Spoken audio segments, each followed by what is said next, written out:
13 வயசு குழந்தை வீட்டுல தூங்கிட்டு இருக்கு. போலீஸ் வந்து பிடிக்குதுங்க.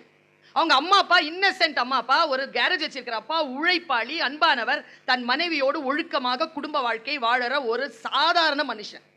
அவங்க அம்மா பேரன்புக்காரி, ஒழுக்கம் பண்பாடு நிறைந்த உழைப்புக்காரி. ஒரு அக்கா அவளுக்கு. அவளும் அறிவாளி, புத்திசாலி, ஒழுக்கமான பெண், ஒழுக்கமான இரண்டாம் B+ ஃபேமிலி. அவ்வளவுதான், B+ கூட இல்ல, B ஃபேமிலி, நடுத்தர வர்க்கம். காலையில 3:30 மணிக்கு வந்து போலீஸ் அடிச்சு உடைச்சு அந்த பிள்ளைய அரெஸ்ட் பண்ணிட்டு போதுங்க. நான் இங்க நிறுத்துறேன், 2-3 கேள்வி சொல்லி நிறுத்துறேன். வாசிப்பு எப்படி இருக்கணும்ங்கிறதுக்காக சொல்றேன். பெரியவர்களே, குழந்தைகளை வளர்ப்பது என்பது சாதாரணமானது இல்லை. ஒரு நண்பனை பேணுவது சாதாரணமானது இல்லை. பாருங்க, அந்த குழந்தை கடைசியா நான் செய்யவே இல்லைன்னு சொல்லுதுங்க. என்ன தப்பு தெரியுமா? அதை கொலை பண்ணிருச்சு. அது 15 ஸ்டாப் அடிச்சிருக்குங்க. 15 வயசு பொண்ணு, இதுக்கு 13 வயசு. அது குழந்தை முகம் பார்த்தீங்கன்னா மாட்டு மடியில இருந்து அப்போ கறந்த பால் இருக்கும்ல, அப்படி இருக்குது. அது உங்க அப்பாவை தேடுதுங்க. அப்பா அப்பா அப்பாங்குது. உங்க அப்பா நான் இருக்கிறேன் நான் இருக்கிறேன் நான் இருக்கிறேங்கிறாரு. எனக்கு யாரும் வேணாம்ப்பா, நீ மட்டும் போதும்ப்பான்னுது. நான் இருக்கிறேன்ப்பா, பா நான் சொன்னா நீ நம்புவல்லப்பா. நம்புறேன்ப்பா, நான் அந்த தப்பு செய்யவே இல்லைப்பா, நான் நம்புறேன்ப்பாங்கிறாரு. பார்த்தா இந்த சனியன் தான் கொண்டு இருக்கு. ஒரு வருஷத்துக்கு அப்புறமா ட்ரையல்ல தெரியுதுங்க. ஃபோனில் வருதுங்க தகவல். நான் ஒத்துக்கிறேங்க, அதை ஒரு சைக்காட்ரிக் கண்டுபிடிப்பாங்க, அவன் பார்வை வச்சு கண்டுபிடிப்பாங்க. ஃபோனை வச்சுட்டு அவங்க அப்பா அவங்க ரூமில் போய் அவங்க அம்மாட்ட ஒரே வார்த்தை கேட்பாருங்க. நம்ம இந்த மாதிரி படத்தெல்லாம் பார்க்க மாட்டோம். டூட் பார்த்துட்டீங்களா? பார்த்துட்டீங்களா இல்லையா? நாசமா போற எல்லாத்தையும் பாருங்க, உருப்படுறத பார்த்துறாதீங்க. அவங்க அம்மாட்ட சொல்லுவான், அவன் அந்த அப்பன் சொல்லுவான், அவன் ஏன் என்னிடத்தில் மட்டும் பேச வேண்டும் என்று சொன்னான்? அவன் ஏன் யாரையும் நம்பாமல் என்னை மட்டும் நம்புகிறேன் என்று சொன்னான் என்று கேட்ட பொழுது அவங்க அம்மா சொல்லுவாங்க, நீ தகப்பனாக மட்டும் வெறும் அன்பானவனாக இருந்து விட்டாய். தான் எது சொன்னாலும் நம்புகிற தகப்பன் தனக்கு உண்டு என்கின்ற நம்பிக்கையை நீதான் அவனுக்கு கொடுத்தாய். நீதான் கொடுத்த. எதை சொன்னாலும் எங்க அப்பா நம்புவார், என்னை விட்டு கொடுக்க மாட்டார். இந்த உணர்வை நாம் பெரியவர்கள் குழந்தைகளுக்கு தந்து விடுகிறோமா இல்லையா? இல்ல, தப்பு செஞ்சா அங்கேயே நிறுத்தி தோலை உரிச்சுறார் எங்க அப்பா, அங்கேயே நிறுத்தி எங்க அம்மா அவமானப்படுத்துவாங்க என்கின்ற பயம் இருந்தால் குழந்தைகள் பெற்றோர்களை ஏமாற்றுமா? எல்லா அயோக்கியத்தனத்தையும் பண்ணிட்டு பெற்றோர்களிடம் போய் என் பையன் என்னங்க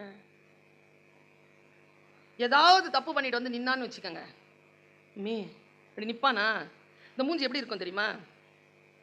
இசபெல் ஹாஸ்பிட்டல்ல அவனை பெத்தெடுத்து டவல்ல சுத்தி கொடுத்தாங்கல்ல, அப்போ அந்த மூஞ்சி இருக்கும்ல, அப்படியே வச்சிருப்பான். கலங்குங்க இங்க. என்ன ராஜா, அந்த டீச்சர் சரியில்லைம்மா, மாத்திருவோண்டா. எதை? டீச்சரியா? ஸ்கூல? கடைசியா அந்த தகப்பன் சொல்லுவார், ஒரு விஷயம் சொல்லுவார். அப்பா, அந்த குழந்தையினுடைய அதாவதுங்க, பிள்ளைகளின் மீது பிழை இல்லை, பெற்றோர்கள் எதை வாசிக்க மறந்து போனோம். அந்த குழந்தையினுடைய அந்த சின்ன பொம்மையை கையில எடுத்துக்கிட்டு அந்த அப்பா சொல்லுவார், நீ இரவு நேரங்களில் தாமதமாக வருவாய், அப்பொழுது நீ காரணங்களை சொல்வாய், நான் நம்பி உன்னை பரவாயில்லை 12 வயது தானே என்று தலையை தடவி உள்ளே அனுப்புவேன். உள்ள 1 மணி வரைக்கும் லைட் எரியும், யாரோடையும் பேசிட்டு இருப்பேன், என்னடா சத்தம் உடனே லைட் எல்லாம் ஆஃப் பண்ணிட்டு தூங்கின உடனே கீழ்ப்படுகின்ற குழந்தை என்று நினைத்து விட்டேன்.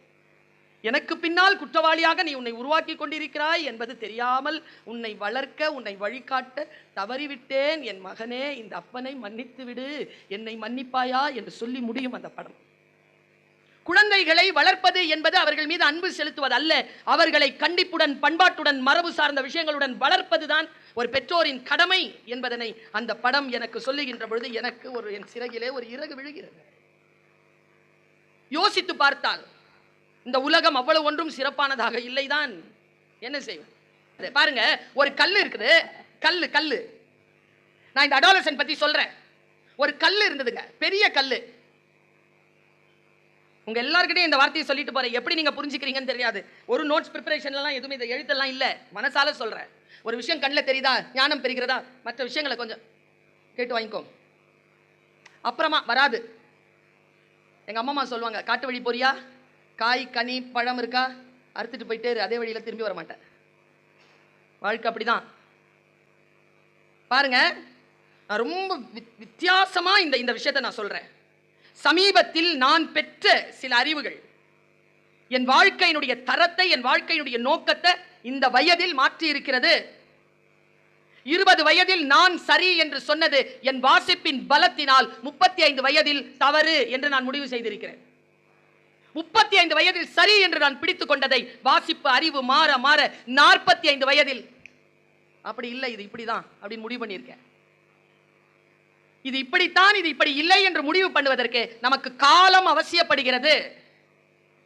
அடாலசென்ட் ஒரு படம் பார்த்தேன்னு சொன்னேன்ல, அந்த அடாலசென்ட்ங்கிற படம்,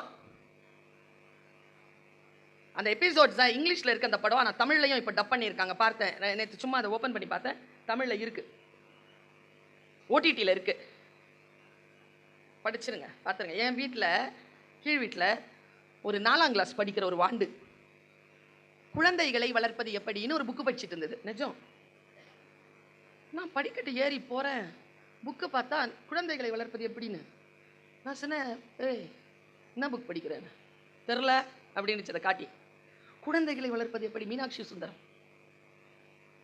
உனக்கு எதுக்குன்னு சொல்லிச்சு பாருங்க. அது பதில், பொம்பளை பிள்ளை சொல்லிச்சு பாருங்க பதில். இந்த மாதிரிலாம் எங்கள் அம்மா அப்பா என்னை வளர்க்கலாங்களான்னு பார்க்குறேன்றது இப்படியே சொல்லிச்சிங்க. அது இந்த குழந்தைகள் இருக்காங்களே, யாராவது சொல்கிறாங்கன்னு வச்சுக்கோங்க, அது குழந்தைங்க உஷார். லூசுங்கெல்லாம் இந்த 35, 40, 45, 50 தான்.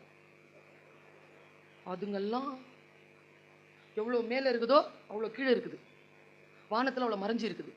மொத்தம் 12 அடி சார், 3 அடி நினைக்காதீங்க. அதை ஷாராக இருக்கணும் அதுங்கிட்ட.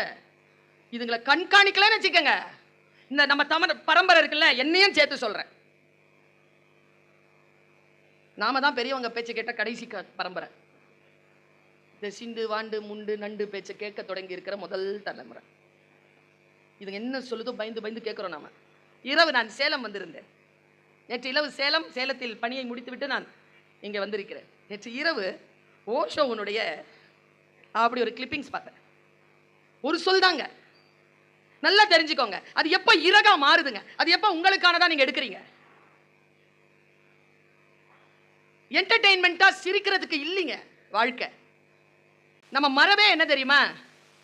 நம்ம மரபே வாரத்தில் ஒரு நாள் கறி சோறு மரபுங்க.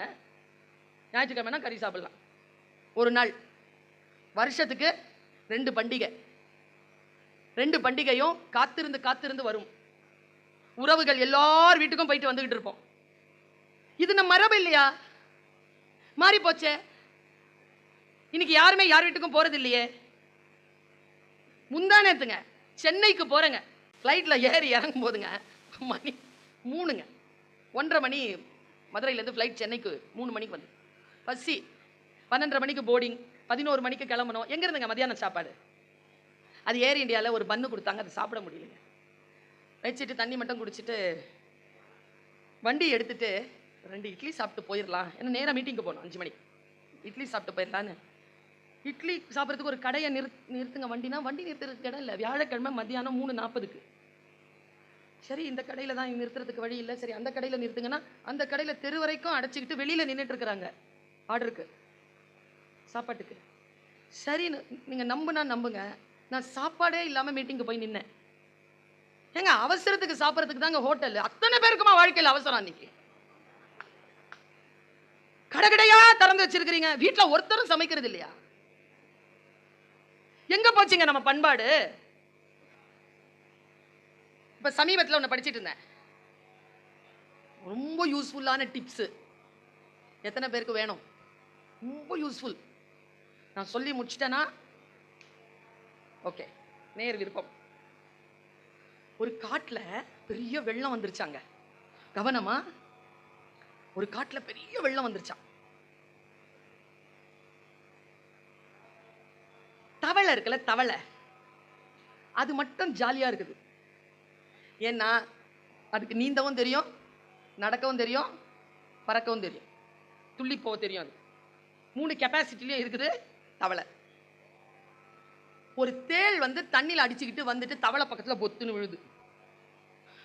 மூச்சு வச்சு வெளியில் வந்துட்டு, ஐயோ எவ்வளோ பெரிய வெள்ளம், ஆறா ஓடுது, நான் எப்படி போவேன் அப்படின்னு உளறிட்டே இருந்துச்சு. தவளை பார்த்துச்சு, கம்முன்னு இருந்தது.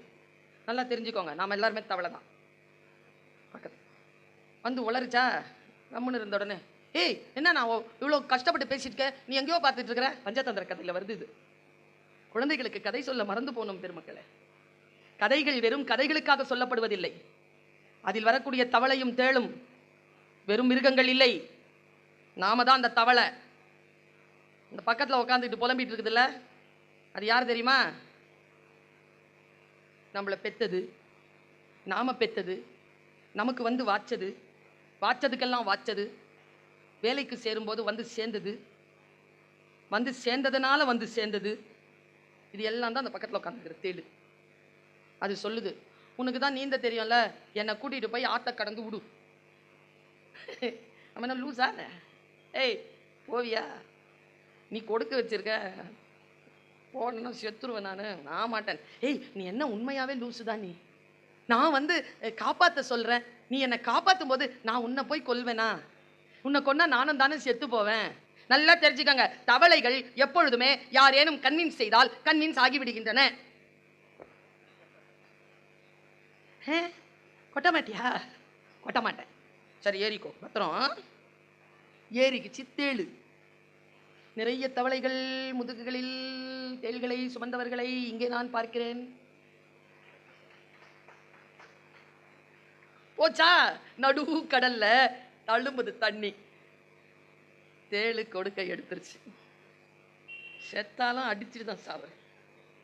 உடனே தவளை சமாதானம் பேசுது, பயப்படாத. கரையில் இருக்கும்போது திமிரா எவ்வளோ வேணாலும் பேசியிருக்கலாம், சுமந்துட்டா திமிரா பேச முடியாது, சமாதானமாக தான் பேசு. ஏன்னா அங்கே கொட்டிருச்சுன்னா நீ கவலைப்படாத, நான் நல்லபடியாக உன்னை கரை சேர்த்துருவேன். கரை சேர்க்கறதுக்கு தோங்க இங்கே இருக்குதுங்க கரை. போகும்போது மண்டையில் ஒரே போடு போட்டுருச்சு. மண்டையில் உடனே விஷம் ஏறி அப்படியே கண்ணெல்லாம் ரெட் ஆகி சாவறதுக்கு உள்ள முழுகுது தண்ணியில் தவளை. நம்ம எல்லாம் சொல்றதே டைலாக்க சொல்லுச்சு தவளை. நான் கேட்டனா?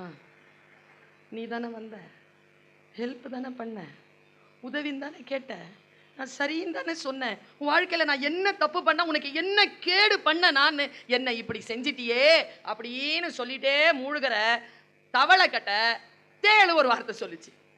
எனக்கு தவளை டைலாக் இல்லை, இறகு நான் கொடுப்பது. அது எல்லாருக்கும் நடக்கிறது தான். ஆனால் புரிய மாட்டேங்குது மூழ்கிற தவளைகளுக்கு. இந்த புரியிற மேட்டரை தேள் சொல்லுச்சு. நான் சொல்லட்டுமா? எல்லா தேளும் தான் சொல்லுது, நமக்கு தான் புரிய மாட்டேங்குது. புரிஞ்சா இறகு என்ன சொல்லுச்சு தெரியுமா? கொட்டணும்னு கொட்டலை, கொட்டுறது என் இயல்பு. இதில் வந்த ஞானம் என்ன தெரியுமா தமிழ் உறவுகளை? கூட இருக்கிறது யாரு? பாம்பா, பன்னியா, நாயா, நரியா, தேளா, மானா, மீனா, யாருங்கிறத தெரிஞ்சுக்கிட்டோன்னா முதுகில் ஏற்ற மாட்டோம்ல, கூடவே வாழ்ந்து கழிஞ்சிருவோமா? வாழ்க்கை அழகா இருக்குமா? எங்கள் அப்பா நாங்கள் 10 வயசில் இருக்கும்போது வேலையை விட்டாருங்க. 5 பிள்ளைங்க எங்கள் அம்மாக்கு. எங்கள் அப்பா அப்படி உட்காந்துருக்காரு, வேலையே இல்லை, கஷ்டங்க. ஆனாலும் அப்பா ஒருபோதும் என் தகப்பனாரை அவமரியாதையாக பேசி என் வாழ்நாளில் நான் பார்த்ததில்லை. காசே கொடுக்க மாட்டாருங்க, தனியாக தான் போய் சண்டை போட்டுக்குவாங்க. எங்க முன்னால சண்டையே கிடையாது. சாப்பாடு வைக்கும்போது கூட அந்த அழகா வைப்பாங்கங்க. அதான் இங்க தொண்டை மண்டலத்தில் வைப்பாங்கல்ல, ஒரு துணி போட்டு மூடி மேல தட்டை கவுத்து வெஞ்சனம் வச்சு, வெஞ்சனத்துக்கு மேல தட்டை கவுத்து, அப்படிதான் சுடு தண்ணி வச்சு. எங்க அம்மாட்ட கல்யாணம் ஆகி ரொம்ப நாளைக்கு அப்புறம் நான் கேட்டேன், ஒத்த பைசாவும் தரல அப்பா, 5 பிள்ளைங்களை வச்சு மாரடிச்சிட்டு இருந்தியே, ஏன் அப்பா இறந்த அப்புறமா தான் கேட்டேன், ஏன் அப்பா உடனே நீன்னு கேட்டேன். கேட்டுக்க கூடாது. எங்க அம்மா சொன்ன பதில் என்ன தெரியுமா? அது ஒரு இறகுங்க, இன்றைய இளம் பிள்ளைகளுக்கு இறகுங்க. அது கணவன் மனைவி சண்டை போட்டு கொள்ளலாம் அப்பா, அம்மா அப்பா பிரியக்கூடாதுன்னு சொன்னாங்க. நான் என் கணவன் என் குழந்தைகளுக்கான தகப்பன், அவன் தன் கடமையில் தவறுகிறான் என்பதற்காக, என் 5 பிள்ளைகளுக்கு தகப்பன் இல்லாமல் நான் செய்ய முடியாது என்பதற்காக அப்பாவோடு சேர்ந்து நான் என் முழுமையான வாழ்க்கையை வாழ்ந்தேன். நாம சொல்றேன். யோசிச்சு பார்த்தால் வாசிப்பு என்பது முன்னால் இருக்கின்ற மனிதர்களினுடைய குரல், அதில் வருகின்ற வார்த்தைகள். நீங்கள் ஒரு மனநிலை, என்ன பெரிய புத்தகம் வாசிச்சிட முடியும்? நீங்க கூட இருக்கிறவங்களுடைய மனநிலையை வாசிக்க முடியலனா, கூட இருக்கிறவங்க மனநிலை உனக்கு புரியவில்லை என்றால் நீ என்ன வாசித்து என்ன பொருள்? வாழ்க்கையை எப்படி நீங்கள் புரிந்து கொள்வது? எது கொடுத்தால் எது வந்து சேரும், எது சேரக்கூடாது என்றால் எதில் நாம் சேராமல் இருக்க வேண்டும்? அடிப்படையில் சில விஷயங்கள் நமக்கு புரிவதே இல்லை. புரியாத நிலையிலே நான் நேற்று புத்தகங்கள், குழந்தைகளை புத்தகங்களை வாசிக்கின்ற பொழுது நான் மனிதர்களை புரிந்து கொள்கிறேன். ஆபத்து இல்லாமல் நான் என்னை நானே பாதுகாத்துக் கொள்கிறேன். என் வாழ்க்கையில் நான் அடுத்த கட்டத்தில் எப்படி வளர்வது என்பதனை நான் புரிந்து கொள்கிறேன். பென்சிலில் இருந்து இப்படி டிக்ளேர் பண்றேங்க, நான் டிக்ளேர் பண்றேன். நான் பென்சிலில் இருந்து ஆரம்பித்த என்னுடைய வாழ்க்கை, ஒரு பிடி டீச்சராக ஆரம்பித்த பர்வின் சுல்தானாவின் வாழ்க்கை இன்றைக்கு தமிழ் வளர்ச்சி துறையின் கீழ் இயங்குகின்ற உலக தமிழ் சங்கத்தின் துணைத் தலைவர் இயக்குனராக கிரீன் பென்னுக்கு மாறி இருக்கு என்றால் அதற்கு காரணம் என் புத்தக வாசிப்பு. நான் வாசிக்கிறேன். வாசிக்கின்ற பொழுதெல்லாம் புரியவில்லையா? கொஞ்சம் நேரம் தருகிறேன். யாருக்கு? எனக்கல்ல, அந்த புத்தகத்திற்கு. இரு, நான் உன்னை வாசிக்கலைன்னா நீ ஜெயிச்சிருவ. என்னை ஜெயிக்கும் புத்தகம் இன்னும் இந்த பூமியில் பிறக்கவே இல்லை. இரு, வாசிக்கிறேன், புரிந்து கொள்கிறேன். இரு, ஒன்றொன்றாக புரிந்து கொள்கிறேன். சமீபத்தில் ஒரு புத்தகத்தை வாசித்தேன், மனிதர்களை புரிந்து கொண்டேன். என்னங்க 45 வயசுலயா? ஆமா, உங்க இந்த குழந்தைகள் இருக்கீங்கல்ல, எந்த ஆண்டுமா பிறந்தது நீங்களாம்? அது இல்லை, 2008. அது 2012 சார். இந்த 2008 இருக்குதுல்ல, இது ஜெனரேஷன் Z. ஜெனரேஷன் Z தான் கடைசி ஆல்பபெட். சரியா? நான் யார் தெரியுமா? நான் பார்த்திபராஜெல்லாம் ஜெனரேஷன் X. நீ Z, நாங்கள் X. நடுவில் Y இருக்குது. இந்த முன்னால் உட்காந்துருக்குது அண்ணன்மார்கள், அதான் 90s பிறந்ததுங்க. மில்லேனியன்ஸ் Y. நாங்கள் 64 தொடங்கி 80க்குள்ளே முடிக்கிறவங்க எல்லாம் ஜெனரேஷன் X.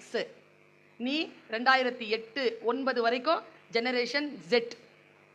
எல்லாரும் இன்னைக்கு யாரை தெரியுமா கொண்டாடிட்டு இருக்கிறாங்க? Generation Z. ஜெனரேஷன் Z என்ன? இப்போ ஜெனரேஷன் Zக்கு என்ன? எங்களுக்கு கிடைக்காத எவ்வளோ வசதி கிடைச்சிருச்சா? எங்களை விட ஒழுங்காக முன்னேறி காட்டுங்க. ஐ எம் ஒன்லி 20 ஒன்று. நான் சொன்னேன், எதுக்கு நீ இதை சொல்கிற? நான் வர்மக்கலையில் மிகப்பெரிய அவார்டு வாங்கியிருக்கேன். I am only 20. எத்தனை வயசில் கற்றுக்கிட்டேன்? 5 வயசுலேருந்து கற்றுக்கிறேன். 15 வயசு வரை 15 வருஷம் கற்றுக்கிட்டு இருக்கிற. என்ன பெருமை உனக்கு? டாக்டர் கலைஞர் அவர்கள் தன் வாழ்க்கையில் வீட்டை விட்டு புறப்பட்டு வெளியில் தன் வாழ்க்கை அடையாளத்தை தேட கிளம்பும் பொழுது அவருக்கு வயது 13. தன் வாழ்க்கையின் அரசியல் கொள்கைகளை புரிந்து கொண்டு அரசியலில் கால் பதித்த பொழுது அவருக்கு வயது 16. நீங்கெல்லாம் ரொம்ப சின்ன வயசுலாம் கிடையாது. 18 வயசு ஆன உடனே நாட்டின் தலைவரை தேர்ந்தெடுக்கிறீங்க. குழந்தைங்களா இன்னும்? நீ ஒன்றும் ரொம்ப யோசிக்காத பாப்பா. நான் ஜெனரேஷன் Z. ஜெனரேஷன் Z என்ன தெரியுமா வித்தியாசம் உங்களுக்கு? மில்லேனியன்ஸ் வரைக்கும் பாவங்க. ஜெனரேஷன் Z கிட்ட இருக்கிற சிக்கல் சொல்கிறேன் பாருங்க. நான் அவங்க அதை ஒத்துக்குவாங்க. நாங்கள்லாம் பார்த்திபராஜா உட்பட நான் மூத்தஞ்சு, அது அவ்வளோ ஒன்றும் மூத்த இல்லை. அவங்க எங்களோட பேசுறதுக்கு பயப்படுவாங்க. கேட்டு பாருங்க. நாங்கள் சீனியர்ஸில் அவ்வளோ சீக்கிரம் வந்து பேசிட முடியாது. பார்த்திபராஜாலாம் கிட்டே வர மாட்டேன். சின்ன மரியாதை இருக்கும். இப்போ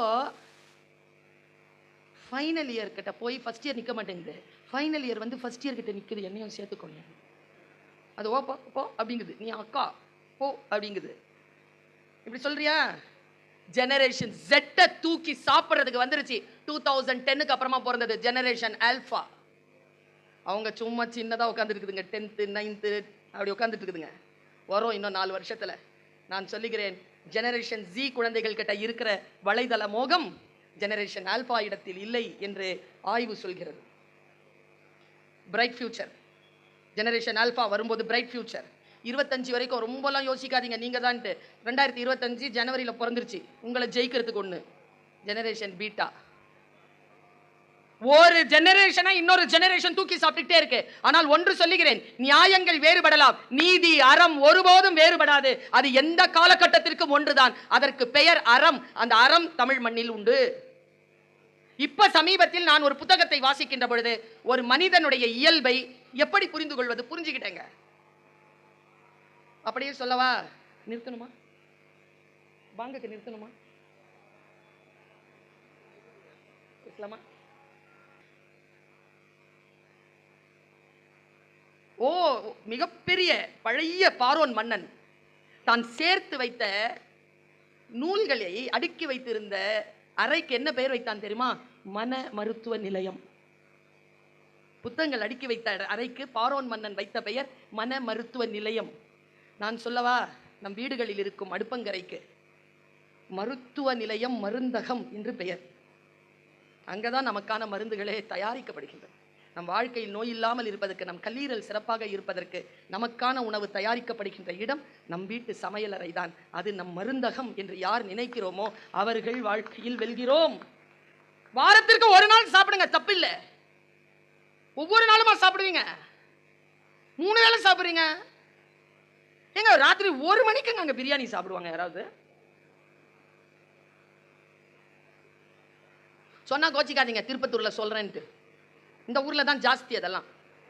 இங்கிருந்து அங்க ஆம்பூர் வரைக்கும், மானியம்பாடி வரைக்கும் நோன்பு நேரத்துல பார்த்து பிரகாஷ் நான் வயிறறிஞ்சு போனேன். நான் ஏன் கஞ்சி குடிச்சு உடம்ப சரி பண்ணுன்னு சொல்லிட்டு தந்த அன்னைக்கு மட்டும்தான் சாப்ஸா தொங்குது.